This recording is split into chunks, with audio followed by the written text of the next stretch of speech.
नमस्कार दोस्तों, आइए आज का क्लास स्टार्ट करते हैं। पॉलिटी का क्लास आज जो है लेक्चर 3 है। ठीक है दोस्तों, तो स्टार्ट करने से पहले एक मोटिवेशन कोट कि जब आँखों में अरमान लिया, मंजिल को अपना मान लिया। जब आँखों में अरमान लिया, मंजिल को अपना मान लिया, तो फिर मुश्किल क्या आसान क्या, बस ठान लिया तो ठान लिया। तो आइए दोस्तों, आपका स्वागत है पॉलिटी की क्लास में। तो आज दोस्तों हम प्रस्तावना स्टार्ट करने वाले थे, लेकिन उसको स्टार्ट करने से पहले हम कुछ शब्द को देख लेते हैं, शासन के कुछ प्रकार को देख लेते हैं दोस्तों, क्योंकि उसमें ये शब्द आने वाले हैं। तो शासन के प्रकार, ये जो पूरा वर्ल्ड है दोस्तों, इस वर्ल्ड में शासन किस प्रकार का किया जाता है, कौन कौन से शासन है। तो शासन के प्रकार में हम देखेंगे, एक तो है राजतंत्र दोस्तों। राजतंत्र शासन के प्रकार में एक क्या है, राजतंत्र। इसका इंग्लिश होता है मोनार्की। मोनार्की व्यवस्था, मोनार्की। एक है तानाशाह। तानाशाह सरकार, इसका होता है डिक्टेटरशिप। डिक्टेटरशिप। और अब देखो तो और होता है गणतंत्र। गणतंत्र, रिपब्लिक। रिपब्लिक। और एक है लोकतंत्र। ठीक है, लोकतंत्र। डेमोक्रेटिक। डेमोक्रेटिक दोस्तों। तो आइए बारी बारी से इन शब्दों का मतलब हम समझते हैं। ये शासन जो है किस प्रकार का है, कहाँ ये शासन किया जाता है दोस्तों। तो ये जो आप देख पा रहे हो राजतंत्र, ये क्या होता है। तो राजतंत्र और ये जो दिख रहा है आपको तानाशाह, ये दोनों दोस्तों, राजतंत्र और तानाशाह, दोनों ही केस में पावर जो होता है सिंगल इंडिविजुअल व्यक्ति के पास होता है। एक ग्रुप के पास कह सकते हो आप, सिंगल इंडिविजुअल के पास कह सकते हो आप। जैसे राजतंत्र में आप देखते हो, ये क्या होता है हमने बताया, सिंगल इंडिविजुअल के पास होता है पावर। ठीक है, क्या पावर। पावर जो होता है सिंगल इंडिविजुअल के पास होता है, कुछ ही लोगों के पास होता है। जैसे राजतंत्र में क्या होता है, तो राजतंत्र में जो पावर होता है दोस्तों, ये पावर शक्ति जिसको बोला जाता है, पावर, ये जो शासन की प्रणाली है राजतंत्र, इसमें जो शक्ति होता है, वो शक्ति किसके पास होता है। तो राजतंत्र में जो शक्ति होता है वो जनरेशन टू जनरेशन ट्रांसफ़र होता है। मतलब एक ही परिवार के, एक ही फैमिली या परिवार के जो होता है जनरेशन से generation to generation, generation to generation जो होता है पावर का स्थानांतरण होता है। स्थानांतरण होता है, आप कह सकते हो इसको वंशानुगत। वंशानुगत, ये जो होता है राजतंत्र में पावर का जो स्थानांतरण होता है वो वंशानुगत होता है। मतलब पहले उसके पिता के पास था, तो अब जो है पूरा पावर किसके पास आ गया, उसके पुत्र के पास, फिर उसके पुत्र के पास। इस प्रकार से पावर जो होता है जनरेट होता है। मान लो कोई देश है, इस देश पे जो शासन करेगा, इस देश पे जो नियम जिसका चलेगा, वो मान लो किसी एक व्यक्ति के पास है, एक व्यक्ति के पास है। अब ये व्यक्ति जो है इसका मृत्यु के बाद अब जो है इसका बेटा, इसका पोता, जो भी है, जनरेशन टू जनरेशन क्या होगा, इस पर शासन करेगा। ये जो कहेगा वही शासन चलेगा। ठीक है, इसमें जनता को बोलने का कोई अधिकार नहीं होता है दोस्तों राजतंत्र में। ठीक है, ये जो राजा होता है, ये सबसे जो शक्तिशाली होता है वही वहाँ का राजा होगा। तो ये राजतंत्र है दोस्तों। राजतंत्र में आप देख रहे हो कि पावर का जो शक्ति का स्थानांतरण है वो वंशानुगत होता है। ठीक है, तानाशाह, तानाशाह दोस्तों, तानाशाह भी क्या है कि ये मान लो कोई ग्रुप का, ये भी वही है। ठीक है, ये किसी ग्रुप का शासन होता है दोस्तों, किसी ग्रुप का होता है। जैसे आप समझो कि अगर किसी देश में सैनिक का शासन हो जाए, किसका शासन हो जाए दोस्तों? सैनिक का शासन हो जाए, ठीक है। किसका शासन? सैनिक का शासन। हम दूसरा स्लाइड लेके देख लेते हैं दोस्तों।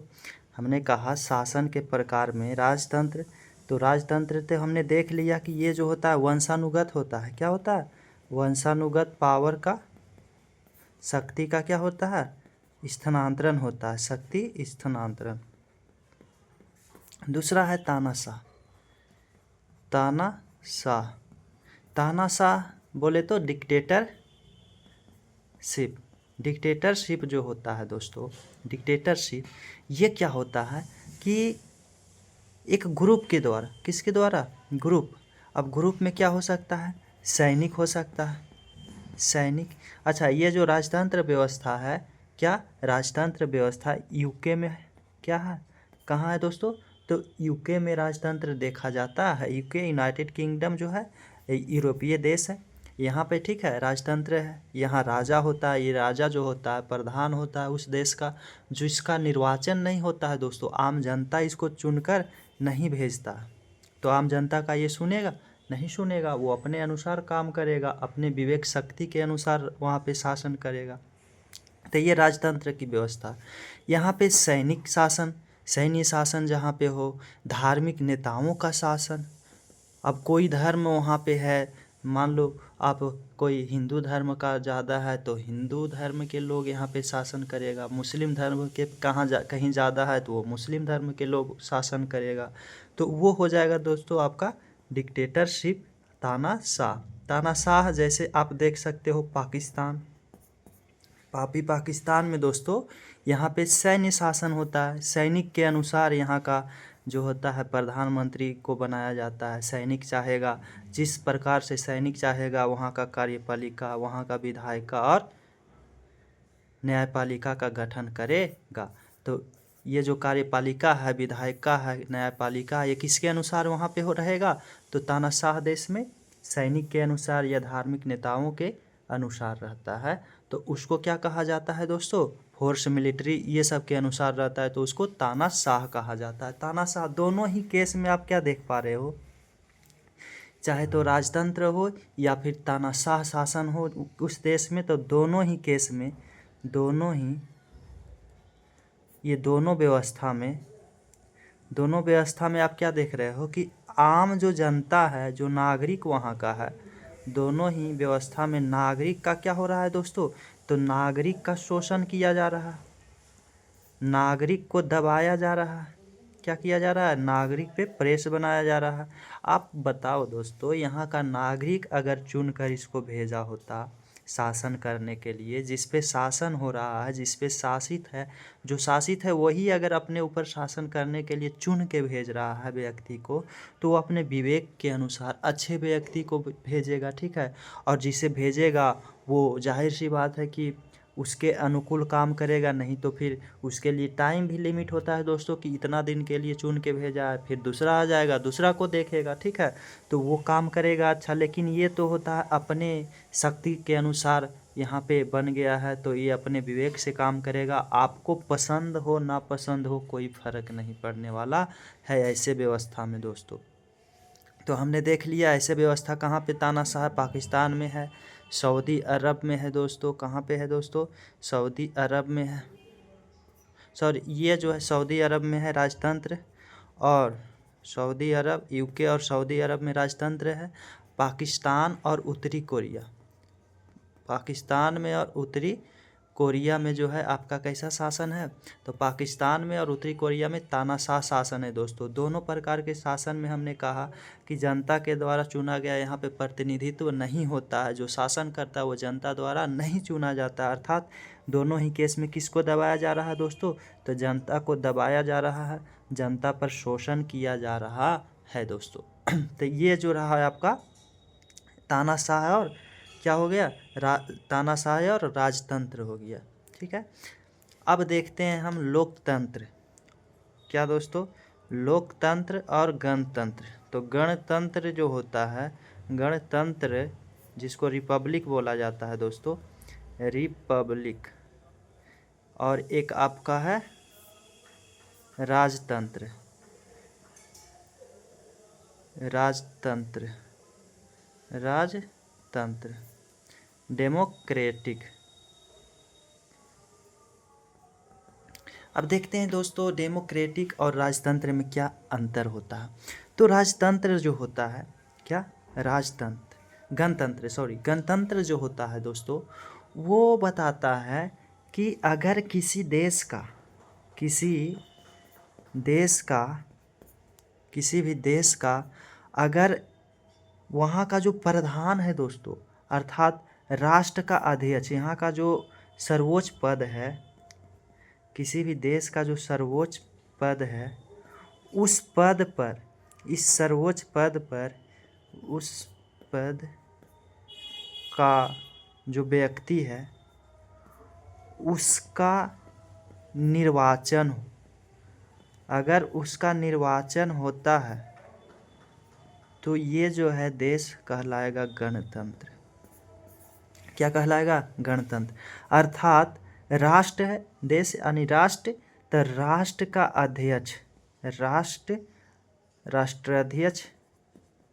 राष्ट्राध्यक्ष कौन है दोस्तों? अगर भारत में देखा जाए, भारत के केस में अगर हम आपको बताएं दोस्तों, तो यहाँ का दोस्तों राष्ट्रीय अध्यक्ष कौन होता है? तो राष्ट्राध्यक्ष जो होता है, यहाँ पे सर्वोच्च जो नागरिक है वो है राष्ट्रपति दोस्तों। कौन है? राष्ट्रपति। तो भारत में अगर देखा जाए तो राष्ट्रपति का क्या होता है? तो राष्ट्रपति का निर्वाचन होता है, राष्ट्रपति का निर्वाचन होता है, राष्ट्रपति का चुनाव होता है। राष्ट्रपति का चुनाव कौन करता है? क्या आम जनता करता है? नहीं दोस्तों, राष्ट्रपति का जो चुनाव होता है अप्रत्यक्ष तरीका से होता है, अप्रत्यक्ष तरीका से होता है भारत में। अप्रत्यक्ष बोले तो अप्रत्यक्ष मतलब हमने जिस व्यक्ति को चुन के भेजा है, यानी हमारा जो प्रतिनिधित्व है, हमारा जो हमने विधायक को जो बनाया, वही विधायक ये राष्ट्रपति को निर्वाचन करने का काम करता है दोस्तों। तो विधायक राष्ट्रपति को चुन रहा है, यानी हमने विधायक को चुना। अब विधायक किसको चुन रहा है? तो राष्ट्रपति को चुन रहा है। यानी जो राष्ट्र का अध्यक्ष है उनको चुन रहा है कौन? वो विधायक। तो हमने क्या देखा कि किसी भी देश का जिसमें सर्वोच्च जो पद है उस देश में, तो सर्वोच्च पद कौन है दोस्तों? तो राष्ट्रपति का जो पद है वो भारत में सर्वोच्च पद है। राष्ट्रपति जो होता है वो राष्ट्र का अध्यक्ष है भारत के अगर तुलना में देखा जाए तो, ठीक है। तो राष्ट्रपति क्या हो गए? राष्ट्र का अध्यक्ष। ऐसा व्यवस्था दोस्तों, राष्ट्र का अध्यक्ष जो राष्ट्रपति है उनका निर्वाचन अमेरिका में देखा जाता है। कहाँ पे है? अमेरिका में भी है और भारत में भी है। तो अमेरिका में कैसा शासन चल रहा है दोस्तों? आप कह सकते हो गणतंत्र। यानी अमेरिका कैसा है? रिपब्लिक कंट्री है, गणतंत्रात्मक देश है दोस्तों। तो आप समझ पा रहे हो कि गणतंत्र क्या होता है? तो गणतंत्र हमने बताया, गणतंत्र कि राष्ट्राध्यक्ष क्या होना चाहिए? इसका निर्वाचन होना चाहिए। राष्ट्रीय अध्यक्ष निर्वाचित होनी चाहिए। अगर राष्ट्रीय अध्यक्ष निर्वाचित है तो ये देश कैसा कहलाएगा? तो गणतंत्र देश कहलाएगा। तो जैसे में हमने एग्जाम्पल दिया क्या आपको, तो अमेरिका जो होता है राष्ट्रपति, वहाँ का प्रधान है, वो राष्ट्रपति 4 वर्ष के लिए उसका चुनाव होता है दोस्तों, ठीक है। तो अमेरिका हो गया। भारत भी दोस्तों, भारत में भी राष्ट्रपति का क्या होता है? भारत में भी राष्ट्रपति का क्या होता है? चुनाव होता है। तो भारत भी कैसा देश है? तो गणतंत्रात्मक देश है। और आगे देखते हैं हम भारत के मामला में। एक है दोस्तों लोकतंत्र। लोकतंत्र क्या होता है? तो लोकतंत्र मतलब होता है दोस्तों वह देश जहाँ का जो शासन का प्रमुख है, किसका प्रमुख? शासन का प्रमुख, जिनको प्रधानमंत्री बोला जाता है दोस्तों। भारत प्रधानमंत्री जो है भारत में, वो क्या है? शासन का प्रमुख है। इनका अगर निर्वाचन होता है दोस्तों, तो वैसे देश को कैसा देश कहा जाता है? तो लोकतंत्रात्मक देश कहा जाता है। प्रधानमंत्री का निर्वाचन होता है तो वैसे देश को क्या कहा जाएगा? लोकतंत्रात्मक देश कहा जाएगा। लोकतंत्र मतलब क्या होता है? लोक मतलब क्या होता है? लोक मतलब होता है जनता, ठीक है। और तंत्र मतलब क्या होता है? तो तंत्र मतलब होता है दोस्तों, तंत्र मतलब होता है सिस्टम, सिस्टम यानी कानून। तो वैसे देश जहाँ जनता का कानून चलता हो। आप बताओ दोस्तों, प्रधानमंत्री कोई कानून बना रहे हैं, प्रधानमंत्री कोई कानून ला रहा है दोस्तों, तो प्रधानमंत्री को जो ये कानून लाने का शक्ति दिया गया है वो किसके द्वारा दिया गया है दोस्तों? तो वहाँ के जनता के द्वारा। जनता ने इनको चुन करके भेजाया है, तो जनता के द्वारा शासन है। ठीक है, तो जनता का शासन, तो इसी को क्या कहा जाता है? लोकतंत्र। लोकतंत्र का एक परिभाषा और है दोस्तों कि जनता का, जनता द्वारा, जनता के लिए, जनता के लिए, मतलब जनता का शासन, जनता द्वारा और जनता के लिए शासन, तो इसको क्या कहा जाता है दोस्तों? लोकतंत्र कहा जाता है। ये जो थ्योरी दिए थे हमारे अब्राहम लिंकन दिए थे। कौन दिए थे? Abraham Lincoln. ठीक है, तो अब्राहम लिंकन ने बोले थे कि लोकतंत्र का मतलब होता है कि जनता का, जनता के लिए, जनता के द्वारा जो शासन होता है उसी को कहा जाता है लोक। अब बताओ दोस्तों, प्रधानमंत्री है, प्रधानमंत्री बनने के लिए पहले क्या होगा इनको? पहले ये जो होगा विधायिका बनना होगा, विधायिका, बहुत सारा विधायक का बहुमत यहाँ पे हासिल करना होगा दोस्तों। तो बहुमत हासिल करने के लिए जनता इनको वोट करेगा, तो जनता विधायिका को चुनेगा, फिर उसी विधायिका में से सभी मिलकर जो है सांसद में से मिलकर क्या हो जाएगा दोस्तों? तो सांसद जो चुनेगा जनता, उस सांसद में से किसी एक को क्या बना दिया जाएगा? प्रधानमंत्री बनाया जाएगा। तो सांसद को चुनने का काम कौन कर रहा है? तो जनता कर रहा है। तो जनता के द्वारा, जनता के लिए, अब जो वो नियम बनाएगा वो किसके लिए बनाएगा दोस्तों? तो जनता के लिए। तो इसी को क्या कहा जाता है? तो लोकतंत्र कहा जाता है। तो आप देख पा रहे हो कि भारत में राष्ट्रपति का भी निर्वाचन हो रहा है जो कि अप्रत्यक्ष तरीका से है, और प्रधानमंत्री का भी निर्वाचन हो रहा है। दोनों मिलता है दोस्तों, भारत में क्या मिलता है? दोनों प्रकार का व्यवस्था मिलता है। इसलिए भारत लोकतंत्र भी है और गणतंत्र भी है दोस्तों। भारत कैसी है? तो लोकतंत्र भी है और गणतंत्र भी है। वो आगे हम देखेंगे जब प्रस्तावना पढ़ेंगे तब। ठीक है, और इसी के साथ दोस्तों हमने देख लिया, क्या क्या देख लिया शासन के प्रकार में दोस्तों। तो शासन के प्रकार अगर हम देखें तो इसमें हमने देख लिया क्या देख लिया दोस्तों? तो हमने देखा राजतंत्र, और क्या देखा हमने? तानाशाह देखा, तानाशाह। और क्या देखा? तो तानाशाह के बाद हमने देखा ये क्या कहा जाता है? गणतंत्र देख लिया हमने। फिर इसके बाद हमने लोकतंत्र देख लिया। लोकतंत्र में साफ हमने बताया दोस्तों कि लोकतंत्र में जो होता है और गणतंत्र में क्या होता है। तो लोकतंत्र में हमने देखा कि राष्ट्र का जो अध्यक्ष है, राष्ट्र का जो प्रधान है, राष्ट्र अध्यक्ष जो है, जिसको राष्ट्रपति कहा जाता है, अगर भारत में देखा जाए राष्ट्रपति जो है राष्ट्र का अध्यक्ष है, इनका निर्वाचन, इनका क्या दोस्तों? निर्वाचन हो रहा। तो ये वो देश कैसा हो जाएगा? गणतंत्र। साथ साथ में लोकतंत्र में हमने देखा दोस्तों, तो लोकतंत्र में हमने क्या देखा? हमने लोकतंत्र में देखा कि अगर शासन का जो प्रमुख है, शासन का प्रमुख, शासन का क्या? प्रमुख, शासन का प्रमुख जिनको प्रधानमंत्री कहा जाता है दोस्तों। हमारे भारत में शासन का प्रमुख कौन है दोस्तों? तो प्रधानमंत्री। इनका निर्वाचन हो रहा, इनका क्या हो रहा है? निर्वाचन। तो वो देश कैसा है? तो लोकतंत्रात्मक। तो भारत में दोनों व्यवस्था मिलती है, गणतंत्र भी और लोकतंत्र भी। अच्छा, शासन का प्रमुख मतलब क्या है? और राष्ट्र का प्रमुख मतलब दोस्तों, भारत में जो भी काम किया जाएगा, जितना भी क्या होगा? काम होगा। भारत में जितना भी काम होगा वो सभी राष्ट्रपति के नाम पर होता।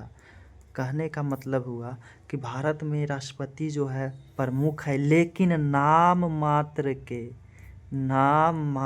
के प्रमुख है। कौन? भारत में नाम मात्र के दोस्तों प्रमुख है राष्ट्रपति, लेकिन वास्तविक जो प्रमुख है, वास्तविक जो शक्ति है दोस्तों भारत में, या वास्तविक प्रमुख आप कह सकते हो, वो पीएम के पास है, प्रधानमंत्री के पास है दोस्तों। भारत में शासन करने का जो वास्तविक प्रमुख है वो कौन है? प्रधानमंत्री। लेकिन नाम मात्र के जो प्रमुख है वो कौन है? राष्ट्रपति। जैसे दोस्तों आप समझ सकते हो कि हमारे घर में अगर कोई गाड़ी है, बाइक है, ठीक है, तो इस बाइक का मलिकाना हक किनके पास है? तो मलिकाना हक जिनका नाम से रहता है, तो मम्मी पापा के नाम से रहता है दोस्तों गाड़ी, ठीक है, मम्मी या पापा इन्हीं के नाम पे रहता है। लेकिन मम्मी पापा गाड़ी अक्सर नहीं चलाती हुई पाई जाती है, उसका मलिकाना हक तो मम्मी पापा के पास है, यानी नाम मात्र का। लेकिन बाइक को चलाता कौन है दोस्तों? तो हम लोग, उनका बेटे चलाते हैं, ठीक है, बेटे बेटियां, तो उनके जो बच्चे होते हैं वो चलाते हैं उस गाड़ी को। तो उस गाड़ी का वास्तविक प्रधान कौन हुआ? तो वास्तविक प्रधान तो बच्चे हुए, लेकिन नाम से किनका है? मलिकाना जो हक है वो कौन हुआ? तो मम्मी पापा। तो ठीक उसी प्रकार से दोस्तों भारत में जितना भी काम होता है वो नाम से किनका है? प्रधानमंत्री को, सॉरी, राष्ट्रपति को। और काम उस पर कौन करता है? जितना भी शासन का जो प्रणाली है, पद्धति है, सब कौन बनाने का काम करती है? तो प्रधानमंत्री के जो नेतृत्व में ये आपका कार्यपालिका है, विधायिका, ये सब करती है, ठीक है। जैसे आप एक गाना सुने होंगे कि मेरा आपके कृपा से मेरा काम हो रहा है, करता है तू कन्हैया मेरा नाम हो रहा।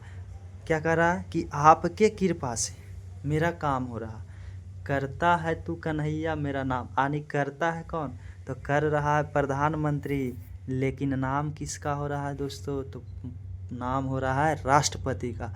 उसी प्रकार से वहाँ कहता है करता है तू कन्हैया, नाम मेरा हो रहा है, कन्हैया कर रहा है, नाम हम लोगों का हो रहा है, ठीक है। तो यही यहाँ पे है दोस्तों समझने के लिए बेसिकली। अब इससे ज़्यादा लेवल गिरा कर हम नहीं समझा सकते हैं आपको कि क्या मतलब कि वास्तविक प्रधान और नाम मात्र के प्रधान होता है, ठीक है। तो हम उम्मीद करते हैं कि आप लोकतंत्र और गणतंत्र के मतलब समझ गए होंगे। हम रिपब्लिक दिवस, जो गणतंत्र दिवस है, भारत में मनाते हैं 26 जनवरी को। आप लोग को पता होनी चाहिए 26 जनवरी को गणतंत्र दिवस मनाया जाता है। गणतंत्र मतलब क्या होता है? राष्ट्रपति का चुनाव।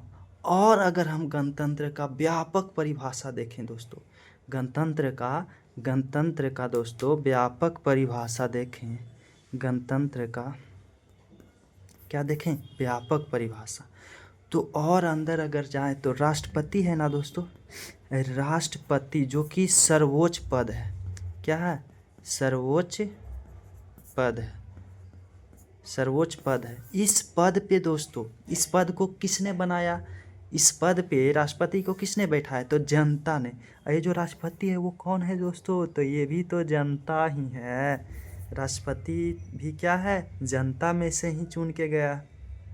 तो दोस्तों आप समझ लो कि इस राष्ट्रपति के पद के लिए कोई भी दावेदार हो सकता है। भारत का हर एक व्यक्ति दोस्तों इस राष्ट्रपति के पद के लिए दावेदार हो सकता है। अर्थात आप देख पा रहे हो कि भारत में दोस्तों, कहाँ? भारत में जनता ही जो है शक्ति का प्रमुख है दोस्तों। शक्ति का जो स्रोत है, शक्ति का क्या?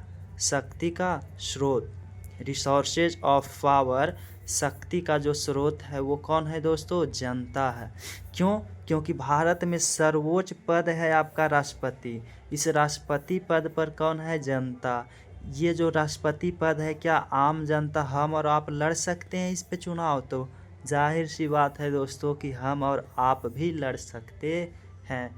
तो शक्ति का स्रोत कहाँ से आया दोस्तों? जनता से ही आया। आप समझ पा रहे हो? ठीक है दोस्तों, तो यहीं पे हम गणतंत्र को रोकते हैं। और लोकतंत्र भी आप समझ गए हो कि वहाँ का जो प्रधानमंत्री है, अर्थात शासन का प्रमुख का निर्वाचन होता है, तो वो लोकतंत्र है। लोकतंत्र का और अगर डिटेल देखें दोस्तों, हमें एक, आप समझ सकते हो प्रॉब्लम भी, हम थोड़ा डिटेल में पढ़ाना चाहते हैं दोस्तों। लोकतंत्र मतलब पहले हमने बताया पीएम का निर्वाचन, पीएम का क्या दोस्तों? निर्वाचन। और दूसरा आप समझ सकते हो कि पीएम के निर्वाचन के साथ साथ विकल्प का होना दोस्तों, विकल्प का होना। अब विकल्प का होना मतलब क्या है दोस्तों? विकल्प का होना का मतलब है कि मान लो भारत में जो शासन का प्रमुख है वह उसका निर्वाचन हो रहा है। चाइना में भी दोस्तों निर्वाचन होता है। कहाँ पे? चाइना में भी जो शासन करता है उसका निर्वाचन होता है। तो क्या चाइना लोकतंत्र है? नहीं दोस्तों, चाइना में होता है लेकिन वहाँ विकल्प नहीं है। वहाँ एक ही पार्टी है जिसका नाम है कम्युनिस्ट पार्टी।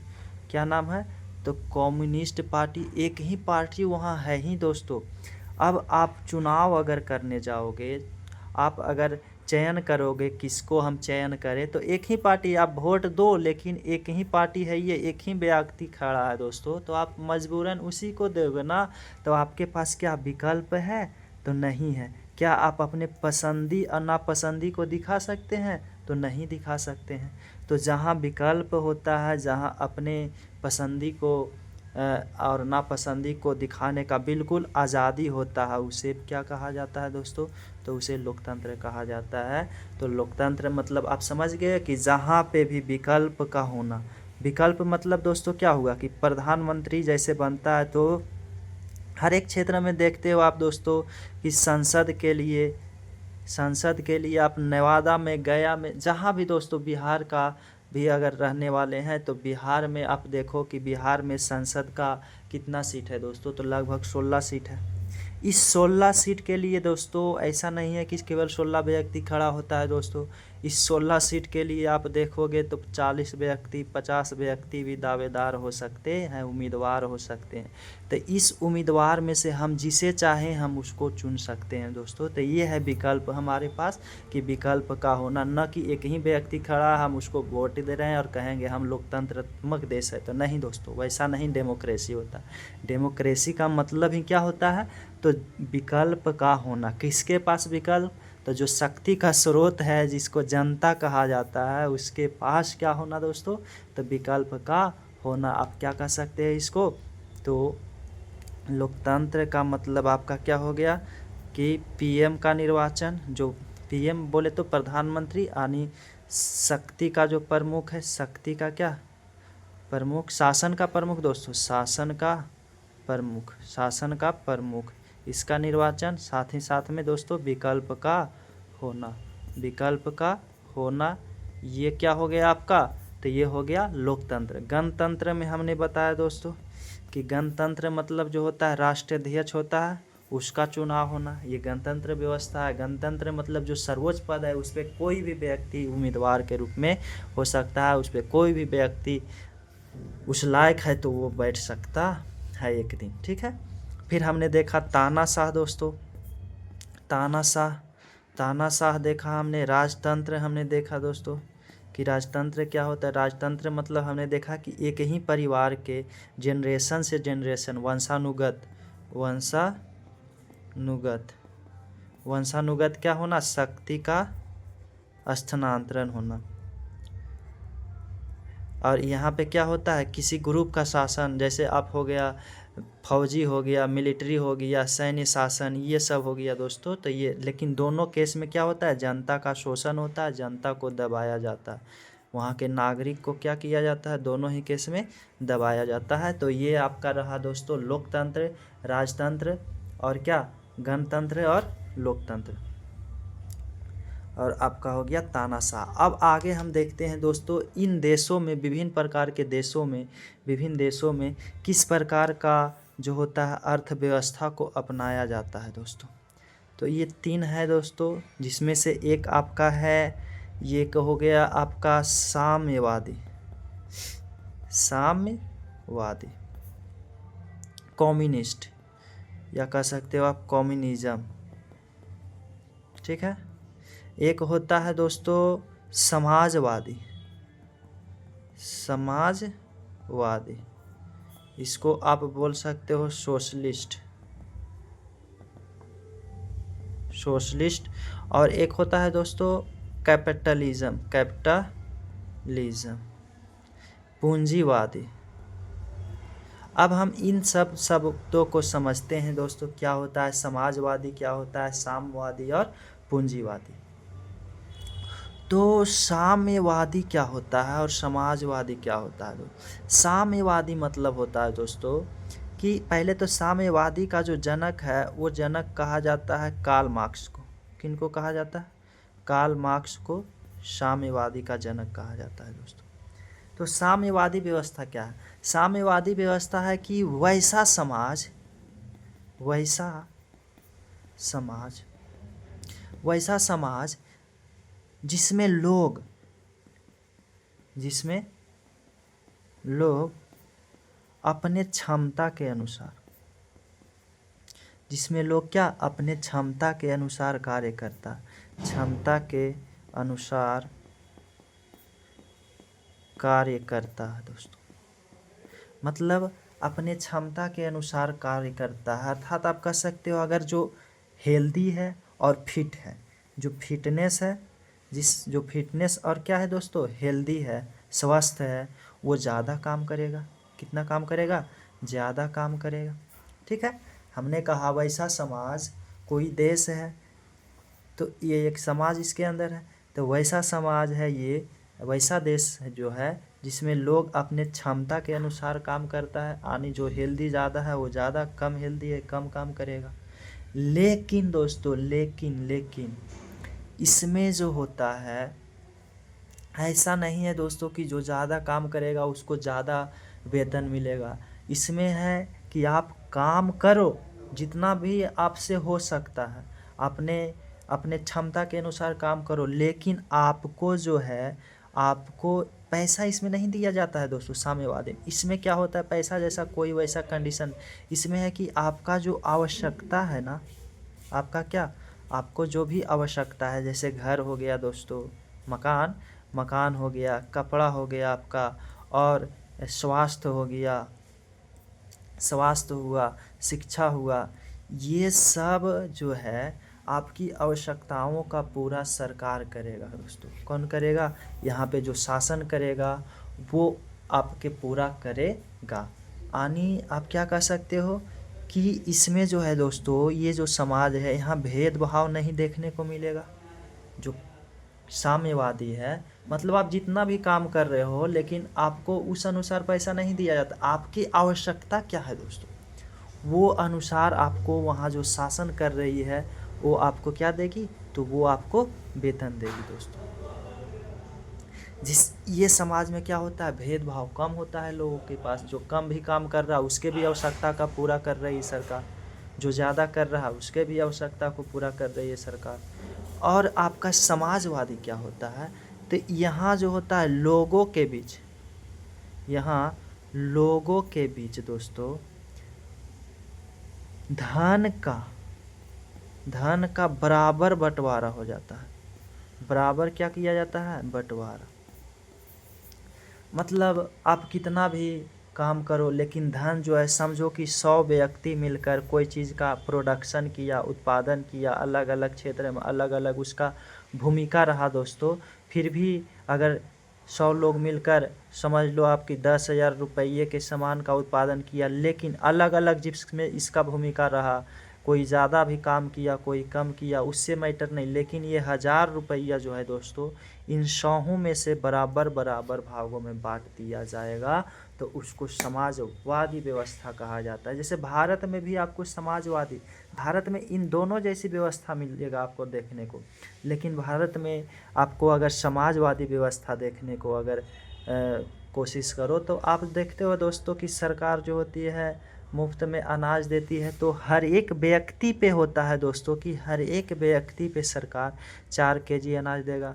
आप जैसा भी हो आपको 4 केजी देगा, तो यहाँ भेदभाव देखने को कम मिल रहा है। ठीक है, आपको अस्पताल है तो वहाँ भेदभाव नहीं करेगा। तो ये जो है समाजवादी व्यवस्था है दोस्तों। तो आपने देख लिया साम्यवादी क्या होता है। तो साम्यवादी में आपकी जो आवश्यकता है उसको पूरी करेगा कौन, सरकार, लेकिन आपको अपने क्षमता के अनुसार कार्य आपसे लेगी, ठीक है। और ये जो समाजवादी है, समाजवादी व्यवस्था में यहाँ लोगों के पास धन का बराबर बंटवारा कर दिया जाता है। अब पूंजीवादी क्या है, तो पूंजीवादी, अच्छा साम्यवादी जो है कहाँ पे है, तो ये जो है अभी दोस्तों चाइना में है। कहाँ पे है ये व्यवस्था, चाइना में है। इसका जो प्रवर्तक है, इसको जो देने वाले देश है वो रूस है दोस्तों, रसिया, यूएसएसआर दोस्तों, यूएसएसआर का ही विघटन हुआ तो रूस बना, रसिया बना, ठीक है। तो रूस इसका प्रवर्तक माना जाता है साम्यवादी का।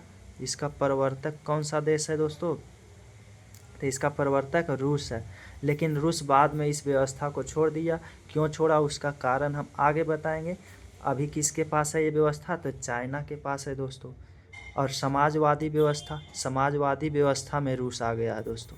रूस में क्या है कि लोगों के बीच बराबर धन का बंटवारा, मतलब जो बड़े बड़े लोग हो गए हैं, जिसके पास काफ़ी ज़्यादा धन हो गया है, उसके धन को ले करके और उसके एक आवश्यकता अनुसार उसके पास धन को छोड़ दिया जाता है। बाकी धन को जो गरीब लोग हैं उन लोगों के बीच क्या कर दिया जाता है, तो बांट दिया जाता है। उसी को समाजवादी व्यवस्था कहा जाता है। पूंजीवादी व्यवस्था, तो पूंजीवादी व्यवस्था दोस्तों, इसमें जो है सरकार कहती है कि छोड़ दो लोगों को, लोगों को क्या करो, इसी को उदारवादी व्यवस्था भी कहा जाता है। लोगों को बिल्कुल जो है फ्री छोड़ दो। लोग जो होते हैं वो खुद ही विवेकशील है, खुद ही क्या है, विवेकशील है। वो अपने विवेक के अनुसार सही काम करेगा। वो जो भी काम करता है करने दो उसको, बिल्कुल ही फ्री छोड़ दो। जितना पैसा कमाना है वो क्या करे, पैसा कमाए, उस पर सरकार कोई हस्तक्षेप नहीं करेगी। तो ये जो व्यवस्था हो जाएगा वो पूंजीवादी व्यवस्था हो जाएगा दोस्तों। कैसा व्यवस्था हो जाएगा, तो पूंजीवादी व्यवस्था। पूंजीवादी आपको समझ में आया कि जहाँ बिल्कुल क्या हो, फ्रीडम हो, व्यापार करो, चाहे आप कृषि करो, जो भी करो, इस पे कोई हस्तक्षेप सरकार की नहीं होगी। आप जितना पैसा कमाओ वो सब आपका होगा, केवल टैक्स देना होगा सरकार को। तो इसी व्यवस्था को आपको क्या कहा जाएगा, पूंजीवादी व्यवस्था, जो कि अमेरिका में है दोस्तों। कहाँ पे है, अमेरिका में। अगर आप नहीं समझ पा रहे हो इन व्यवस्था को, तो हम आपको एक किस प्रकार से समझाएं। आप समझो कि एक घर है दोस्तों, ये मान लो कि 2 BHK का घर है। 2 BHK क्या होता है, 2 है तो 2 को पहले क्या हो गया, बेडरूम हो गया, H फॉर हॉल, तो एक हॉल हो गया, एक किचन है, ठीक है। एक क्या है, किचन। तो ये जो है एक घर है 2 BHK का। तो यहाँ पे समझो एक हॉल है, तो इस हॉल में एक टीवी लगा हुआ है दोस्तों, ठीक है। लोग जो है यहाँ पे बैठ के, यहाँ पे 6-7 लोग हैं इस घर में, 6-7 क्या है, लोग रहते हैं।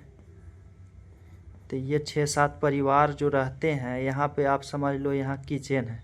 ये क्या है आपका, किचन है, ठीक है। किचन में बहुत सारा सामान रखा है, सब्जियां, फल, सब ये सब रखा हुआ है। खाना बनाने की सामग्रियां रखी हुई है किचन में। यहाँ लोग जो है परिवार, एक पूरा परिवार, 7-8 परिवार है जो बैठ के क्या देख रहे हैं, टीवी देख रहे हैं दोस्तों। आप बिल्कुल समझने का कोशिश करना। अगर यहाँ नहीं समझ पाएगा तो समझना कि हमसे ये पॉसिबल नहीं है दोस्तों। इसमें से एक व्यक्ति को भूख लगता है, ये व्यक्ति उठता है और किचन में जाता है, ठीक है। उठता है यहाँ से और किचन में क्या होता है, जाता है, और जाकर अपने लिए कुछ खाना बनाता है। अपने जो 4 रोटी बनाता है और कुछ सब्जियां बना लेता है, और फिर यहाँ आकर बैठकर खाने लगता है। अब बैठ के यहाँ आकर खाने लगा तो ये सबको भी खाने का इच्छा किया। तो इच्छा किया भाई, तो बोला कि अब तुम जाओ बना लो खुद, हमने अपने लिए बनाया, हम अपनी आवश्यकता के अनुसार बनाया, हमने खा रहा है, हम कैसे देगा, नहीं देंगे ना, तुमको जाओ तुम बना लो। बोला ठीक है। फिर अगला को भूख लगेगा, अगला जाएगा बनाएगा खाएगा। तो ये जो है दोस्तों, ऐसी व्यवस्था अगर है तो इसको कहा जाता है पूंजीवादी व्यवस्था। मतलब हमको जो ज़रूरत है हम अपने आप से कमाएंगे और खुद ही क्या करेंगे, खाएंगे। हम पर हमारा धन को सरकार नहीं लेकर के लोगों में बांटेगा। और फिर समझो कि दूसरा बात समझो, फिर अगर उसी घर में दूसरा व्यक्ति अगर वो कहानी छोड़ो, दूसरा व्यक्ति को भूख लगता है, वो जाकर खाना बनाता है। दूसरा दिन की बात हम कर रहे हैं दोस्तों। अभी जब खाना बनाता है तो बना कर के लाता है अपने अनुसार खाना, जो भी इसकी आवश्यकता है उसके अनुसार खाना बनाता है, और खाकर क्या होता है यहाँ पे बनाकर यहाँ पे आता है। अब पिताजी कहते हैं बांट दो लोगों में, खाना को क्या करो, लोगों में बांट दो, जो भी यहाँ 7-8 परिवार हैं सभी में बांट दो। अभी कहता है कि हम कैसे बांटेंगे, हम अपने अनुसार खाना बनाए थे, हम अपने आवश्यकता के अनुसार, हम नहीं देंगे। फिर भी कहते चुपचाप जो भी होता है बांटो, और फिर जो बचेगा तुम भी ले लेना। आनी यहाँ पे क्या कह रहा है दोस्तों, तो कि धन जो आपने कमाया है उस धन में सभी को क्या किया जाए, बांट दिया जाए।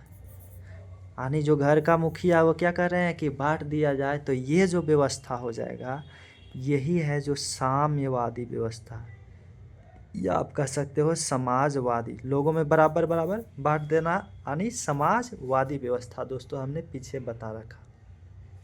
इसी को साम्यवादी व्यवस्था, अगर आप देखो कि मुखिया के अनुसार चल रहा है यहाँ का, कि मुखिया कह रहा है जो घर का प्रधान है कि बांट दो लोगों में, तो बांटा जा रहा है, तो यही जो है साम्यवादी व्यवस्था। अच्छा, इस व्यवस्था में तो आपको लग रहा होगा कि बहुत ही अच्छा व्यवस्था, इंटरेस्टिंग आइडिया है कि जो एक कमाया सभी लोगों में, उसको बराबर भागों में, जो कुछ नहीं किया उसमें भी क्या कर दिया जाए, बांट दिया जाए। ये तो व्यवस्था बहुत ही बढ़िया व्यवस्था है। लेकिन दोस्तों आप सोचो कि एक ही व्यक्ति कमा रहा है और घर में कितना है, 7-8 है, ये सब आराम से, इस सोचो घर में सब सामग्रियां हैं, लेकिन एक व्यक्ति कोई बनाता है, सभी में बांट दिया जाएगा। तो इस उम्मीद से ये व्यक्ति जो आज बनाया था उसका भोजन को बांट दिया गया, क्या अगले दिन ये बनाएगा, नहीं बनाएगा। ये उम्मीद में बैठा रहेगा कि कोई और बनाए, कोई भी बनाएगा हमें भी मिलेगा। तो इस प्रकार से सभी लोग एक दूसरे पे क्या हो जाएगा दोस्तों, डिपेंड हो जाएगा कि वो बनाएगा या वो बनाएगा, जो भी बनाए हमें भी मिलेगा। तो अगर देखा जाए दोस्तों, तो यहाँ के लोग जो हो जाएगा वो कामचोर हो जाएगा, कोई भी काम करना नहीं चाहेगा। फ्री में जब बैठे हुए मिल जा रहा है सब कुछ अपने मुफ्त में, क्या हो रहा है, आवश्यकता का पूरी हो जा रही है, तो कोई काम करना चाहेगा, नहीं चाहेगा दोस्तों। तो यही है साम्यवादी व्यवस्था। तो हमने कहा साम्यवादी जो व्यवस्था, इसका प्रवर्तक हमने बताया आपको कि इसका प्रवर्तक किसको कहा जाता है, USSR, रसिया जो अभी रूस में है, रूस को कहा जाता है। इसका विखंडन हो गया, 15 देश था जो कि टूट गया, जिसमें से एक क्या बना, रूस बना दोस्तों। तो यहाँ पे जो है रूस में ये व्यवस्था था पहले, लेकिन अब इसको हटा करके कि यहाँ के लोग, हमारे यहाँ का लोग क्या हो जाएगा, कामचोर हो जाएगा, कोई काम करना नहीं चाहेगा, इसलिए ये व्यवस्था को हटा दिया। और समाजवादी व्यवस्था दोस्तों, इस पर सरकार का कंट्रोल होता है। सरकार आपके जो धन है वो बराबर भाग में बांटेगा, लेकिन दोस्तों वो जबरन आपसे क्या लेगा, काम लेगा दोस्तों। तो ये है आपका साम्यवादी और समाजवादी। चाइना में दोस्तों, चाइना में जो व्यवस्था है वो साम्यवादी व्यवस्था। आज से दोस्तों 40 साल पहले जो चाइना का 80% लोग था वो गरीबी रेखा के नीचे था दोस्तों, यानी सभी लोग गरीब था वहाँ का, और कुछ लोग बहुत बड़े बड़े लोग हो गए थे। तो चाइना ने क्या कहा कि जितने भी लोगों के पास उसके आवश्यकता से ज़्यादा धन है, आवश्यकता से क्या है, ज़्यादा धन है, वो गरीबों में, समाज को क्या कर दिया जाए, दान दे दिया जाए। यानी इसने कहा एक्सेसिव इनकम, जो अतिरिक्त जो आय है, एक्सेसिव इनकम। महात्मा गांधी भी दोस्तों इस व्यवस्था को बोले थे कि लोगों को अमीर हो जाने दो, लोग जितना अमीर होना चाहे उसको हो जाने दो, लेकिन एक समय क्या करना, जब बहुत ही अमीर हो जाए तो उसका हृदय परिवर्तन करना। जो बहुत ही ज़्यादा कोई व्यक्ति अगर अमीर हो जाए तो उसका हृदय परिवर्तन करना, और उसको जो धन है कहना कि लोगों में, समाज में क्या किया जाए, दान दे दिया जाए, समाज में बांट दिया जाए। जैसे भारत में दोस्तों जो ये आपका क्या कहा जाता है, टाटा कंपनी जो थे, टाटा कंपनी में सबसे ज़्यादा दोस्तों समाज में अपने धन को क्या किया, समाज के लिए इसको बांट दिया था। तो इस प्रकार के व्यवस्था को समाजवादी व्यवस्था कहा जाता है। और साम्यवादी में हमने बता रखा है। समाजवादी और साम्यवादी में ज़्यादा अंतर नहीं है दोस्तों। यही है कि अगर समाजवादी का मतलब ज़्यादा समाजवादी पर अगर भी ज़्यादा पकड़ बना लेता है वो साम्यवादी बन जाता है कि तानाशाही प्रकार का एक ये व्यवस्था हो गया। देखो ना, चाइना जबरन छीन करके अमीरों के धन को क्या कर दिया, गरीबों में बंटवारा कर दिया, तो ये साम्यवादी व्यवस्था हो गया। तो आप समझ चुके हो साम्यवादी। समाजवादी में हमने क्या कहा कि लोग, साम्यवादी में कि लोग अपने शक्ति के अनुसार, अपने क्षमता के अनुसार काम करेगा और उसकी आवश्यकता का पूरा सरकार करेगी, ठीक है। और समाजवादी में हमने कहा कि जो लोग काम करेगा उसमें बराबर भागों में धन को बंटवारा कर दिया जाएगा, तो वो है समाजवादी व्यवस्था। पूंजीवादी कि लोग को फ्री छोड़ दिया जाए, लोग खुद ही विवेकशील है, लोग जितना भी पैसा कमाना चाहे वो कमा सकता है, यहाँ पे कोई किसी प्रकार का रोक नहीं है, तो वो व्यवस्था क्या हो जाएगा आपका, पूंजीवादी व्यवस्था। दोस्तों कैसा व्यवस्था हो जाएगा, पूंजीवादी व्यवस्था। तो साम्यवादी में उच्च नीच भेदभाव नहीं देखने को मिलता है, ठीक है। जो समाजवादी व्यवस्था है, समाजवादी व्यवस्था कैसा व्यवस्था, समाजवादी व्यवस्था, ये दोस्तों ये रूस में है, डेनमार्क में है, रूस में है, डेनमार्क में है, और साथ ही साथ आप कह सकते हो फिनलैंड में है। कहाँ पे है, फिनलैंड में है। तो इन सभी देशों में जो है समाजवादी व्यवस्था है दोस्तों। तो भारत ने कौन सा व्यवस्था को अपनाया, एक तो होगी आपका साम्यवादी, एक होगा आपका समाजवादी, और एक पूंजीवादी। दोस्तों जब भारत आज़ाद हो रहा था तो ये पूंजीवादी अमेरिका, पूंजीवादी का जो बाप कहा जाता था थे उस समय जब भारत आज़ाद हो रहे थे, अमेरिका थे।